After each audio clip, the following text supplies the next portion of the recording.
What's going on, everybody?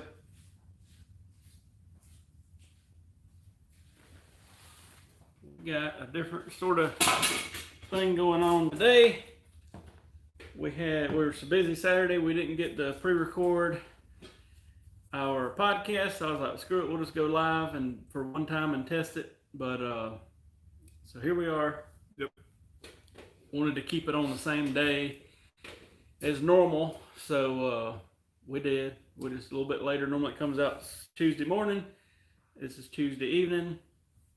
We've actually talked about, should we rearrange our schedule? I mean, y'all tell us what y'all think. Right now we're doing a podcast that we pre-record and then put out on Tuesday. Then we do a Thursday night live feed, and then we got our Sunday video. I don't know if we should combine the Thursday night and the podcast, if that would be good, bad, not good. Anyway, just think about it. Let us know. We cool with whatever. Yeah. We're definitely going to stay on the same schedule for the next 9 weeks until we hit a year of podcast, and then we might change it up a little bit. I just like it on the Thursday night thing because y'all know that we come on there and you can ask questions in real time and we can talk back and forth and all that stuff. And we kind of changed our podcast up a little bit because I don't want to have like 2 shows where we answer questions doing the same thing. So just let us know. We'll change it up or we'll keep it the same, whatever. What's going on, William? If, as always, if you need any bowstrings or any bow work done and you don't have a local guy or anything like that, check out the links in the description. There's all kind of links for promo codes and stuff for the bowstrings we make. And so yeah, check it out. Yep. I have got to hang up this bear sign that's been sitting here for about 3 weeks. They sent us this sign and it lights up and it's all fancy, and we got a PSE sign on the wall. I just hadn't done it, but I got to do that. We've had a blowed up bow come in yesterday. A guy dry fired it, parts went everywhere. Yep. It broke the arrow rest in half. Cable slide went flying. Cable slide's gone. He said he wanted to get it restrung, and I was like, I was gonna write down what colors he wanted and all that. And he was like, no, I just want the string put back on. I'm like, are you sure? He's like, I'm trading it. I don't even know nothing about bows. I was like, okay. But Yeah, anyway. that's why it might have been dry fired. Probably. I mean, Probably. But yeah. If you happen to be watching us live now, I was saying earlier, we were real busy in the shop Saturday, so we didn't get to pre-record this. So we was just like, well, we'll just for one time go live on a Tuesday evening and see what happens. But yeah. anyway, hope everybody's doing good. We still, I guess the COVID set everybody's bow hunting brains off because we're still taking in tons of bows. Normally this time, for an archery shop around the south here, our normal schedule is, if you start in January, hunting season just got done with, you got all your 3D people, which is nowhere near the amount of bow hunters we have here, but your 3D people are getting wound up. And here in South Carolina, our 3D season is like, it's hot and heavy from about January till about May, and that's when it starts really getting hot. Mm-hmm. Then it backs off. The kids get out of school normally, and then everybody's on vacation from May till about the end of July. So it's almost dead from end of May till July. Then all of a sudden, it goes from dead to wide open. Yeah. And this year, it went from 3D people to the COVID stuff to people are dropping bows off left and right, and it's been crazy. And I thought it would stop after everything started opening back up, but it really hadn't. So I guess people either have been at home tinkering or have had more time to think about it or whatever. So I don't know. I said something the other day, and TJ was like, "We are in busy season." And I got to thinking about it. I'm like, "He's right. This is busy. It's probably the busiest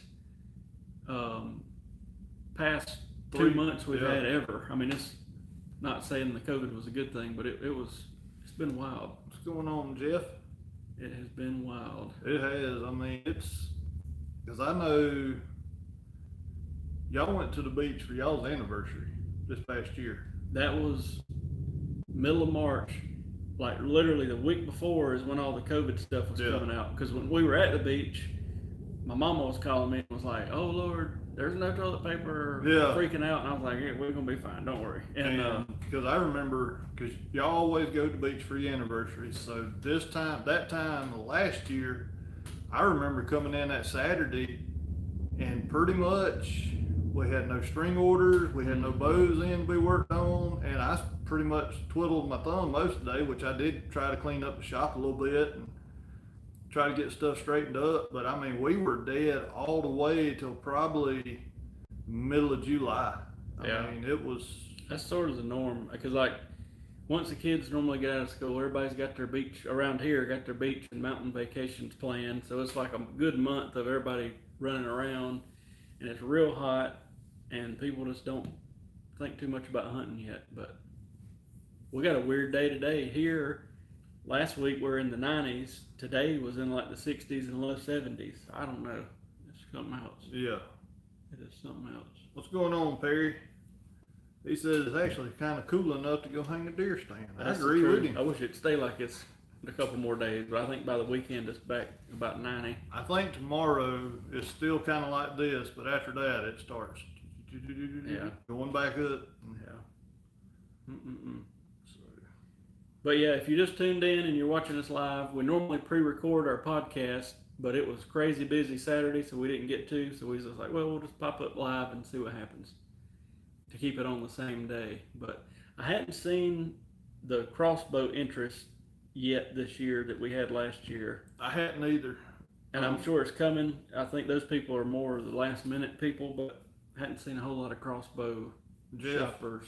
He'll get to your question. Jeff sent you a message on or messenger, but we're using Jeremy's phone right now. So. Yeah, since this was the last minute, we still want to do a podcast, but we didn't record one. I didn't have nothing out here, so we're just on my phone with no fancy microphone, so it may not sound as good on this one, but we've done one for 43 weeks in a row. We didn't want to miss a week. Yeah. So anyway, but yeah, I'll check it once we get off here.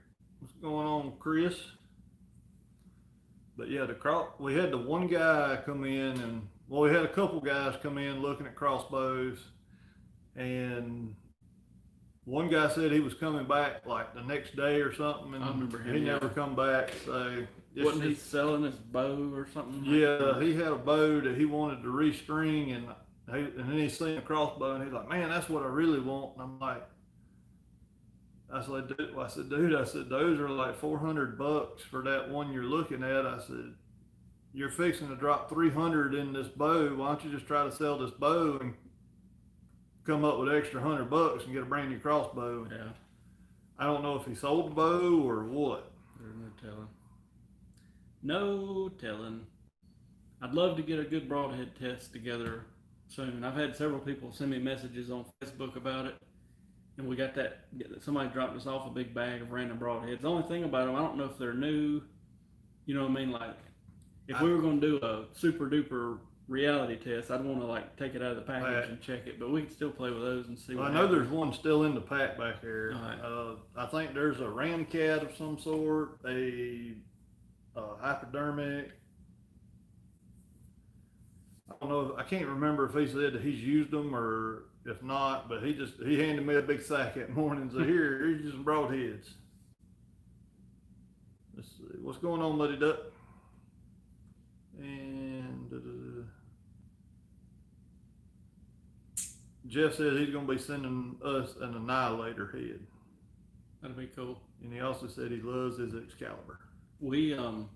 I think my plan is going to be this, because I don't really see us getting like 50 or 60 heads together at once, but we could make like a broadhead test course or whatever, and leave it out back or in here, whatever we need to leave it. And as we get sample heads, just make a video about them. That probably would work, and then people could just compare them to each other.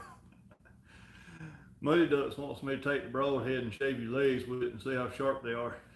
We can do it. Be like, this one got one leg shaved, but this one got 1.5. That'd be something else. Yeah. That's like I've watched some broadhead videos on YouTube. To me, there's no real good way to test the sharpness, because you got like people that'll take rubber bands and stuff, but like you don't know how tight each rubber band is, you don't know how much pressure they're putting on it. Mhm. I mean, we could do that and give an idea of it, but it's just there's no like super way. There's no way to do it the exact same every time with like a rubber band. There's no other way I can think of to test sharpness. We need us one of them. Like I think it was North American Fishing on Saturday mornings or Sunday mornings or whatnot. But they would test out different fishing knots, and so they would attach it, and and it would come down and stretch, and it was on a scale. Yeah. Kind of like I'm not gonna say a force gauge, but it was just basically a fishing scale, a weight that you weigh fish on, and they would pull it and see where it would snap at. So some kind of force gauge is what we need. But I'd like to do a penetration test. I'd like to do like an angle, does it deflect test.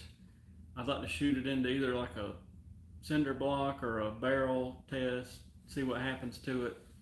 And I guess some sort of a test to see if the blades are opening. Because I know early days of mechanicals, when everybody's like, oh Lord, this is mechanical. I had set up this thing with a bunch of layers of cardboard, about 2 inches apart. That way I'd shoot through it and I could watch the blades, and if they open, they did. If I remember I want to say it was the original Spitfires. They didn't have a rubber band. I think it was a Spitfire, but they were tight. And I remember I blasted it through there and they never opened. And I was like, But Muddy Duck says that they may have some new broadheads that they can donate to us. All right. And then Jeff says, what is it? John Lusk. I guess that's that one that I watched that time about the fob. He did the review. I think he's in Texas, I think. But I've seen him before. I have too, yeah. He does some interesting stuff. In my head, I'd like to do several broadhead tests or reviews or whatever you want to call it, and then use that and reach out to some of these other companies, which also, like when we go to the show, it's always in January, but when we go to the show, we could be like, give us a sample and we'll test it, and I'm sure we could get 1,000,000 of them there, but so maybe we could set ourselves up for next year having a big one. But anyway, I've wanted to do a video like that for a long time, but like I say, maybe it'd be easier to just do individual videos as we get those broadheads, and then everybody can we can put them in one playlist and people can compare them. Some sort of a ballistic gel test would be neat. Yeah, he said that Lusk guy's in Iowa. Iowa, okay. Oh, Iowa. But yeah, it's been kind of chilly for this time of the year here, and I know it's gonna get hot again. I know. I walked out and I'm like, good. The wind was blowing down at the house, and I was like, man, kind of a little on the cool side. We're finally getting in stuff that we had ordered right before the COVID hit. Thank the Lord. We had a couple bows and stuff ordered that we were like, ship them. And we finally got them. So that's starting to finally look good. I hope hopefully all this mess don't come back around. Jeff says it's 96 where he is. That's what it should be here, and normally is here. So I'm happy to have some 70-degree weather. Hey Chris, any broadhead, it can be fixed, mechanical, hybrids, whatever. Yeah. Anything you want to test. But I'm just thinking we could more or less take the same bow and the same arrow and blast these things through all this stuff and just see how it reacts. Matthew said that Born and Raised Outdoors did a sharpness test. Might want to take a look at it. I will. Yeah, I will. Though I hadn't. It's been 6 months or more since I've looked up any or watched any broadhead tests. But the couple I had seen was some sort of rubber band thing and all that. But I'm sure somebody's got it figured out. That's what I'd like to do. Is kind of I like the guy that took all the. He took like pieces of hardboard and put them, like an inch apart, and then he had them pre-cut so he could just see how many it would shoot through. I like that idea for penetration. I like the sheet of plywood shooting at an angle to see if it deflects or sticks. And then like my final test, I'd like to be either the cinder block or the steel drum, and just to see what it looks like afterwards. Like, did it completely tear it up, or is Yeah. the blade still attached, or what happened? Jeff said throw all the mechanicals in a wood chipper. Old wood chipper. Yep. I hadn't seen a good blowout about fixed versus mechanical in a while. I hadn't either. Back in the day, I seen two guys almost getting a fist fight over it. One guy had took mechanicals and went and shot an elk, and the other guy, he hunts more local, and he said he wouldn't touch a mechanical, and they got into it, and the elk guy started showing pictures and like, well, if it's so bad, why did I kill this with it, and blah blah blah. And Freddie was like, I don't care, I ain't shooting them. And I mean, it got heated quick, and I was like, Oh, yeah. y'all calm down. it'll be okay. And you know, I guess that debate's kind of gone away because now some states won't even let you shoot a mechanical. You have to shoot a fixed blade. Somebody came in here and it went somewhere out west, and like you say, they said they got to the deer camp or the elk camp or whatever, and they said, "Hang on a minute, what you got there?" And they told them, and I don't know what it was, but they said, Yeah, they had to. Yeah, here's you some fix. Go make sure they shoot right, but you ain't shooting the mechanicals." And that's like now, you know, 90% is the big craze right now on let off. And now I know a couple states you can't have over 85% let off on your bow. Yeah. So I don't know what. And then I know, I think up north there's all kind of rules about lights and lasers and what you can and can't do. So.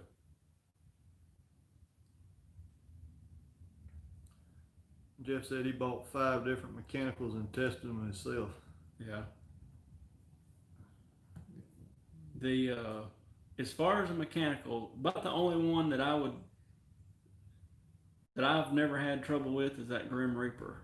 Yeah. And I have, like, we'll get new stuff in. Like this year, we got these sick broadheads, SIK is how they spell it. I'm gonna probably test them because I just like to. You know, if something new comes in, I don't want to sell it if we know it's junk. I want to go shoot a deer with it and make sure it's fine, which I'm sure they will be. But a lot of times I've went back to the Grim Reapers and they always have done me right. Yeah, Idaho is one of them. Let's see. Any experience with the slick trick Raptor tricks? Not personally. I've ordered some for a buddy of mine. That's all he'll shoot. But I had never messed with them. And then Perry said they did a whole series on about 25 heads. They did many of the tests you're wanting to do. He said to start a fight, I went back to fix 2 years ago. Jeff says he's using iron wheels and bishops and annihilators. Yeah. Average Joe said Idaho has some pretty conservative laws when it comes to archery equipment. Might have to look that up and see what all. I remember, I think one of the first broadheads I can remember was the old Thunderheads, and then I shot Muzzies.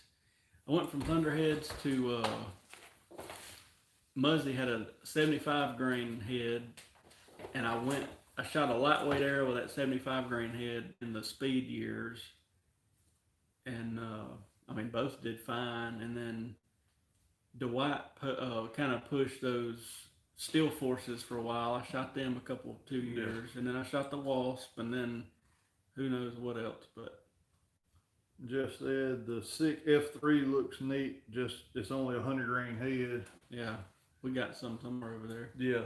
And then Chris said that.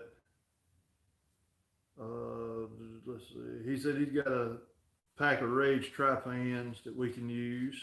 That'd probably be a good one since that's one of the more popular ones right now.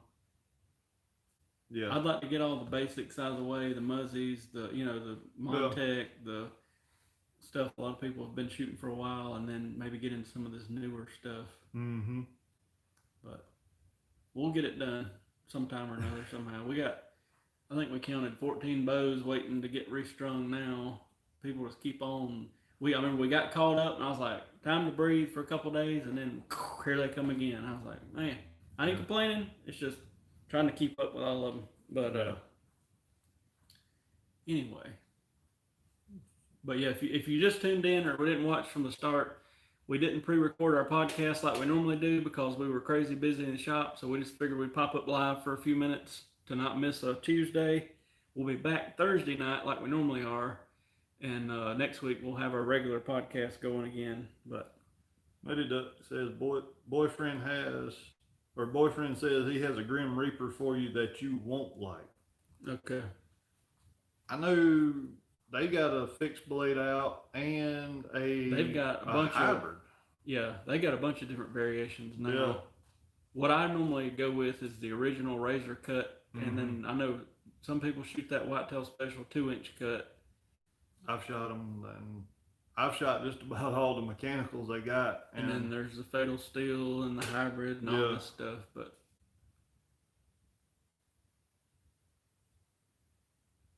Jeff said that he had his Thors, and he said they wouldn't even open up out of his crossbow.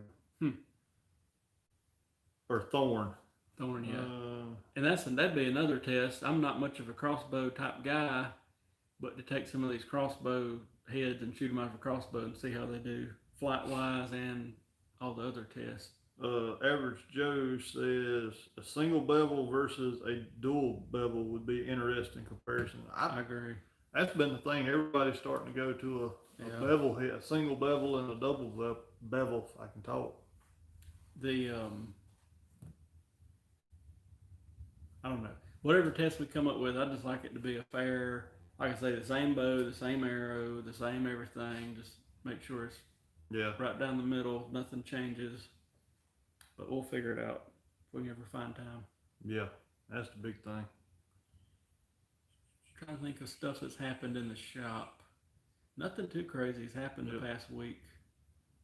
What's going on, Ultratech 66? I'm trying to keep up. Let's see. We actually had a guy in here today, Jeff, that has the Valkyrie, the whole Valkyrie system.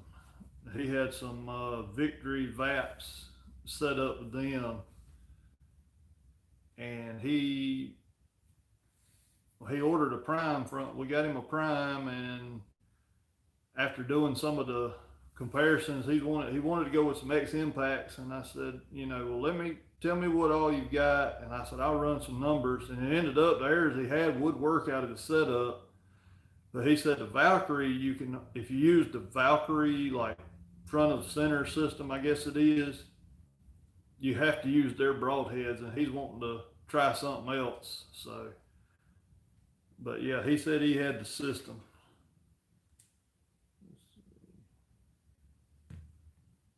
Which I haven't really looked into the Valkyrie stuff. I hadn't either. Honestly, when we do this Ranch Fairy test thing, we're gonna film it, and I'm pretty much a newbie at any of that type of thing. I mean, I need to go watch, I guess, all that guy's stuff. I mean, I know the basics of what he's doing, but just I hadn't kept up with it. It wasn't long ago somebody mentioned the Ranch Fairy, and I was like, who is the Ranch Fairy? And I found him, and I was like, But I guess I need to research all that a little more. Jeff said he's building his with the iron wheel heads and Ethics archery outserts. That'll be nice. Yep. That'll be real nice. And he says he's using the VAPs. Yep. Well, we'll keep it short and sweet tonight. But like I say, we just wanted to pop on here because we didn't have a pre-recorded podcast and say hey for a minute. We'll be back Thursday night with our normal stuff. I'm even considering restringing a bow on our live feed this Thursday, just to get one done and one on camera and all that stuff. But it'll be Thursday at 6:30, and we'll have our normal podcast and everything else going after this. We just got a little bogged down Saturday with bows and strings coming in, so we didn't get to record it. But thank y'all for watching. If you're on here live, if you're watching afterwards. Thanks for watching. Yep. And just let us know if we can do anything for you, and we'll see you Thursday night. We'll walk around here and turn off this device. Ultratech says Grim Reapers are awesome. Muddy Duck says she's going to make tumblers. Good old tumblers. Tumblers. See y'all later. See ya.